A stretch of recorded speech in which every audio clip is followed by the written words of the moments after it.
I read Razorblade Tears by S.A. Cosby. Let's talk about it. This crime thriller follows two fathers, Ike and Buddy Lee, one white, one black, who are both connected because their sons are married. And after their sons are brutally murdered, the two team up to find their sons' killers and avenge their deaths. Now, this is my first S.A. Cosby book. It definitely will not be my last. I loved every single thing about this book.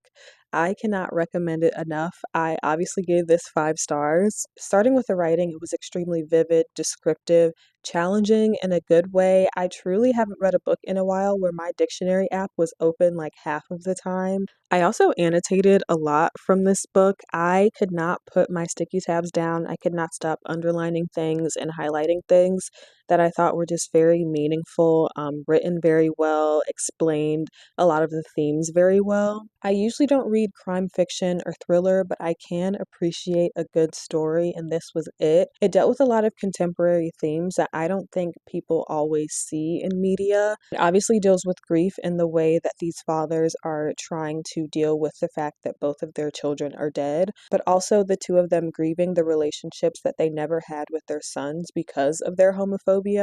And both Ike and Buddy Lee are morally great characters. I wouldn't say that they are perfect, but you do see them grow. And what I found interesting was how unfortunate it was that their ideas of masculinity caused the rift in their relationships with their sons, but also how they go about avenging their son's death is just riddled with like the idea of masculinity and protecting your family and quite frankly, a lot of violence as well. And I just thought those two ideas were very conflicting. And this idea that we can feel sympathetic towards homophobic parents is very controversial. But I do think media like this is important because we do see how both of them grow. I won't say that they've grown perfectly, and we don't get to the conclusion of this book thinking they've solved homophobia, everything's great in the world, but it was just a very beautiful story about two fathers sitting with the decisions that they've made, both with their sons, but also more things just in their past, and having to deal with the ramifications of all of that.